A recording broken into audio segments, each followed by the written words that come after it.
आउज़ुबिल्लाहि मिनश्शैतानिर्रजीम बिस्मिल्लाहिर्रहमानिर्रहीम। अस्सलामु अलैकुम। मैं हूँ सादिया, आप देख रहे हैं जेन्युइन कुकिंग विद सादिया।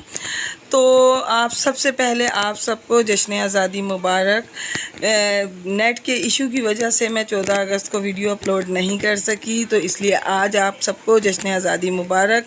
इसी सिलसिले में मैंने ये बहुत मज़ेदार सी बर्फ़ी बनाई है। बहुत आसानी से मैंने इसको बनाया है, आप इसे देखें, बनाएं, यकीनन आपको पसंद आएगी। तो आए हम अपनी प्यारी सी रेसिपी स्टार्ट करते हैं। बिस्मिल्लाहिर्रहमानिर्रहीम।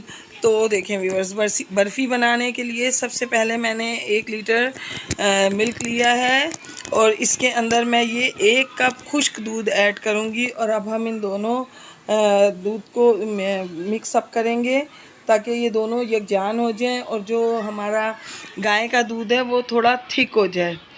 तो इनको हम अच्छी तरह मिक्सअप करेंगे। तो व्यूअर्स, अगर आप मेरे चैनल पर न्यू हैं तो और आपको मेरी रेसिपीज़ अच्छी लगती हैं तो काइंडली मेरे चैनल को सब्सक्राइब करें, लाइक शेयर करें, बेल आइकन को ऑल पे करके ज़रूर प्रेस किया कीजिए। तो अब हम ये दूध को उबलने के लिए रख देंगे जब तक इसमें बॉयल नहीं आता। तो मैं फिर आपको दिखाती हूँ। बिस्मिल्लाहिर्रहमानिर्रहीम। तो देखें, दूध में जो है ये तकरीबन बॉयल आ चुका है। तो इस पॉइंट पर हम इसमें ये 1 कप चीनी ऐड करेंगे। तकरीबन ये 200 ग्राम चीनी बनती है। अच्छा, चीनी इस वक्त ऐड करने का मतलब ये होता है कि जो अगर हम खाली दूध और खुश्क दूध को मिला के जब हम पकाएंगे तो ये लगना शुरू हो जाता है, लेकिन अगर हम इसमें जब शुगर ऐड कर देते हैं तो फिर ये अपने इस कढ़ाई के पेंदे में लगता नहीं है। तो अब हमने इसको इतना पकाना है कि ये थोड़ा थिक हो जाए। दूध को इसी तरह पकने दें। इसके पास खड़े होने की ज़रूरत नहीं है। तकरीबन 15 मिनट लगेंगे, उसके बाद हम इसे देखेंगे।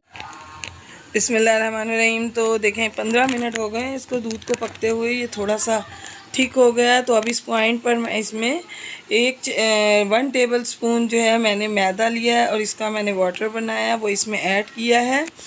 वो इस वजह से किया है कि अगर हम ये ऐड ना करें तो बर्फ़ी में क्रिस्टल आते हैं जो मुंह में आए तो बड़ा अजीब सा तासुर देते हैं। इसके अलावा इसके डालने से बर्फ़ी में बड़ी ज़बरदस्त सी चमक आती है जो इसको प्रोफेशनल लुक देती है। तो अब हम इसको मज़ीद पकाएंगे तो फिर मैं आगे आपको बताती हूँ। ये काफ़ी थिक हो चुकी है, ये देखो। अभी थोड़ा सा और पकाना है। जब ये हाथ में आके जमना शुरू हो जाए तो फिर इसका मतलब ये है कि ये बिल्कुल रेडी है। अभी हम इसको थोड़ा सा और पकाएंगे।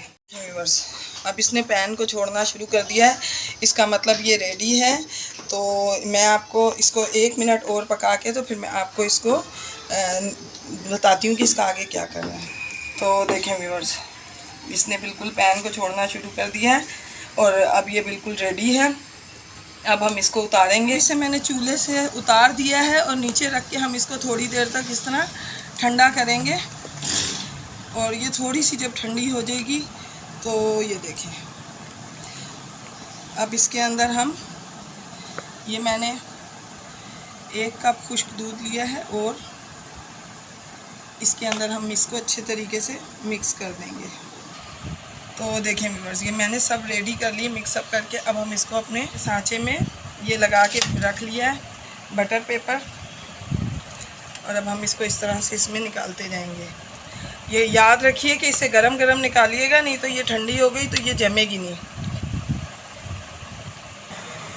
तो देखें व्यूअर्स, इसको मैंने सेट कर दिया। अब इस पर मैं ये तमाम बादाम हैं, आप कोई सा भी ड्राई फ्रूट लगा सकते हैं जो आपका दिल चाहे। तो ये मैं इस पर इस तरह से सारे लगा दूंगी और स्पून की मदद से मैं इसके अंदर इसको प्रेस कर दूंगी ताकि ये निकले ना। तो देखें व्यूअर्स, ये बिल्कुल रेडी है। अब इसको मैं ठंडा होने के लिए रख दूंगी और तकरीबन आपको मैं 1 घंटे के बाद दिखाऊंगी। बिस्मिल्लाहिर्रहमानिर्रहीम। तो देखें व्यूअर्स, ये बन के रेडी है। अब हम इसको पलट लेते हैं। अब हम इसका ये बटर पेपर ऊपर से उतार देंगे।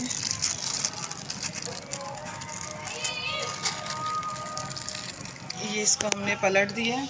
अब मैं इसकी कटिंग करके आपको दिखाती हूँ। ये देखें, ये इसके पीसेस मैं आपको निकाल के दिखाती हूँ। ये देखें कितने ज़बरदस्त इसके पीस निकले हैं। बेहतरीन लाजवाब बर्फ़ी बन के रेडी हुई है। ये देखें। बिस्मिल्लाहिर्रहमानिर्रहीम। तो देखें व्यूअर्स, बर्फ़ी बन के रेडी है। ये इंतहाई आसान तरीके से मैंने बनाई है और यकीनन आप भी इसको बनाएंगे तो ये बहुत आसानी से बन जाएगी। आप भी इसको बनाएं, यकीनन ये आपको बहुत पसंद आएगी। तो व्यूअर्स, मैं आपको अपनी दुआओं में याद रखती हूँ, आप अपनी दुआओं में मुझे याद रखा कीजिए। मिलते हैं नेक्स्ट रेसिपी में। अल्लाह हाफिज़।